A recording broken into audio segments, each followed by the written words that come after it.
La première fois que je l'ai rencontré, c'était au quartier chinois de la ville de Java, dans les années 80. Il ne voulait pas qu'on révèle son nom ou son adresse. Alors, on l'appelait JD, Jacques la Dynamo.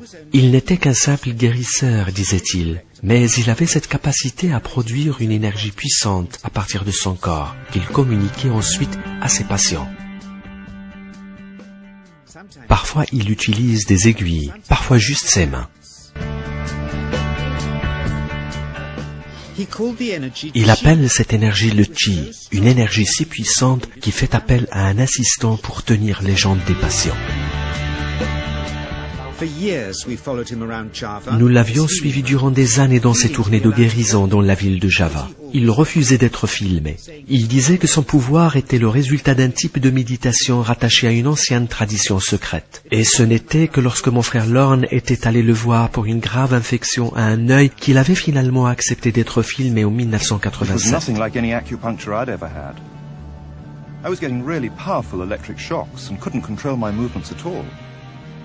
Yin yang, positive and negative, you know. And my positive from here and my negative from here, and we meet together, this can get like electricity. And is this because you're special? You have a special sort of It's body? meditation every day. It's meditation that does it. Meditation every day. Like you can touch me, like this. It's nothing, okay? It's my burn. Just like this. Notre preneuse de son a elle aussi eu droit au choc électrique.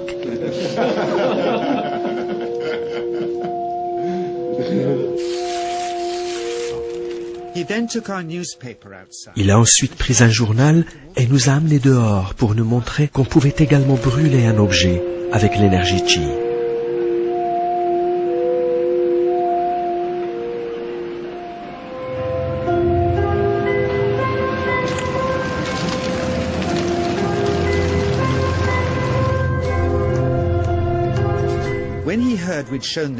Lorsqu'il a appris que nous allions montrer ce film en public, il était très contrarié.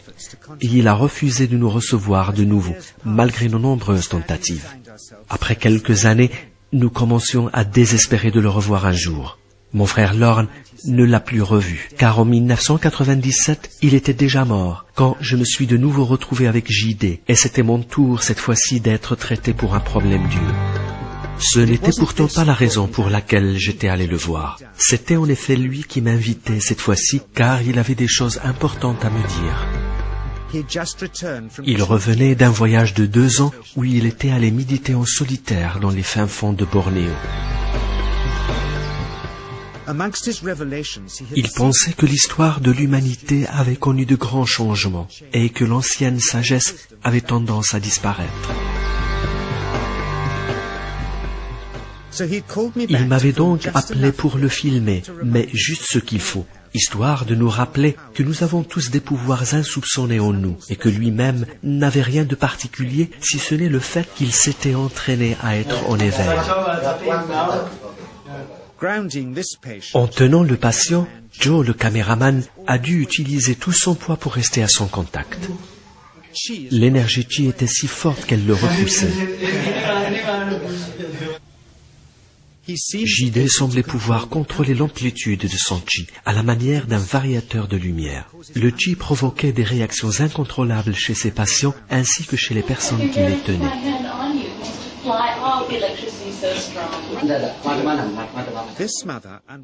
Cette maman recevait des décharges électriques chaque fois qu'elle touchait son enfant. Et comme il ne cessait de bouger, elle était obligée de le tenir et de faire contre mauvaise fortune bon cœur. Parfois, on voyait clairement le Qi circuler dans le corps du transmetteur également. Cette énergie Qi n'est que la surface de ce que la méditation permet de faire.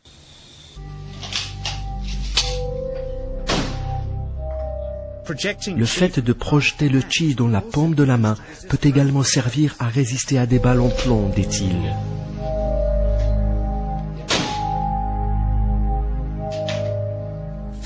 D'abord, on commence par apprendre à distinguer le Qi-Yin de Qi-Yang dans le corps, explique-t-il.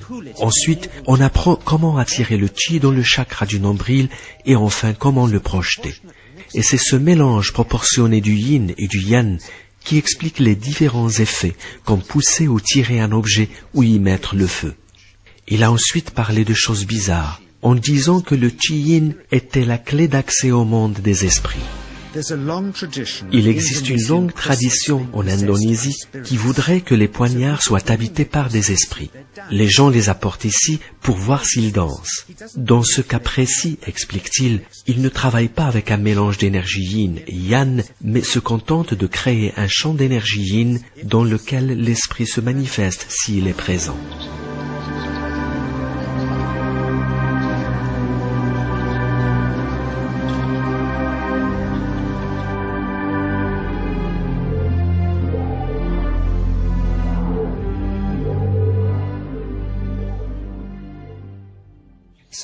J'ai donc invité une petite équipe de scientifiques américains pour tester avec des instruments de mesure si ce que disait JD était vrai.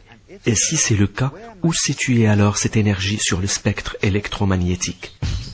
Catherine Cook, directrice générale de la Fondation des sciences de l'esprit dans le Texas. Le docteur Nielsen, médecin suédois et navigateur international. Le docteur Greg Simpson, physicien à l'université d'Albert Einstein à New York. Et Anjas Paulak, un des étudiants australiens de JD. Mes invités étaient tous convaincus de pouvoir trouver des preuves de fraude en un rien de temps. Greg est le premier cobaye. Ils se sont gênés de devoir avouer qu'ils sentent quelque chose. Tandis que le docteur Roger ne sait pas à quoi s'attendre.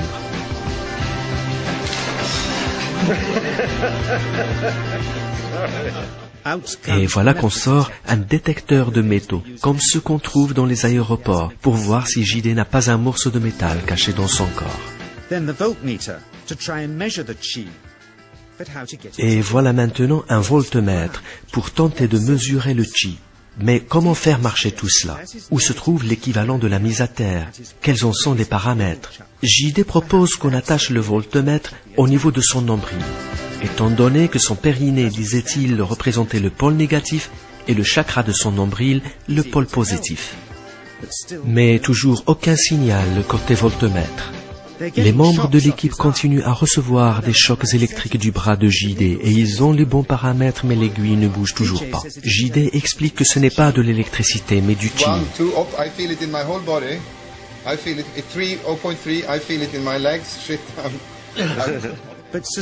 Soupçonnant des trucages qu'il ne pouvait trouver chez lui, les membres de l'équipe ont insisté pour qu'on aille dans une chambre d'hôtel choisie au hasard quelques kilomètres plus loin, pour voir s'il peut allumer une ampoule électrique avec ses doigts.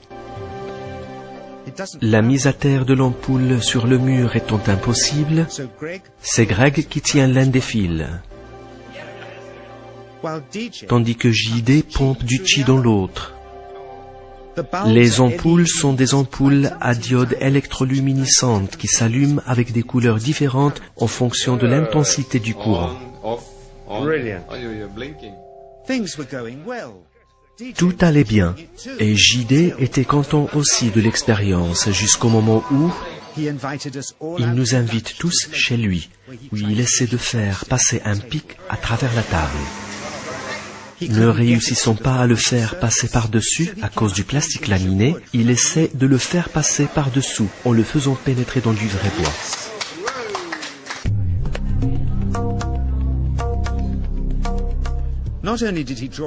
Non seulement il a saigné du doigt, mais l'éclat du pic a également blessé Alison sur le front. L'incident n'a pas été pris trop au sérieux ce soir-là, mais le lendemain matin, JD était une toute autre personne. Il paraissait retiré et contrarié. Son maître, bien que mort depuis longtemps, lui a parlé toute la nuit dans ses rêves, et il était, nous a-t-il dit, furieux contre lui, car il avait enfreint les règles strictes de sa secte, à savoir ne pas se donner en spectacle, ne pas faire du mal et ne pas déverser du sang. Toutes les expérimentations et tous les tournages devraient par conséquent prendre fin. Ces expériences ne seront plus jamais montrées en public, et il ne pourra plus accepter de nouveaux étudiants. Il partira et poursuivra ses séances de guérison dans la l'anonymat comme il l'avait toujours fait avant notre rencontre au début des années 80.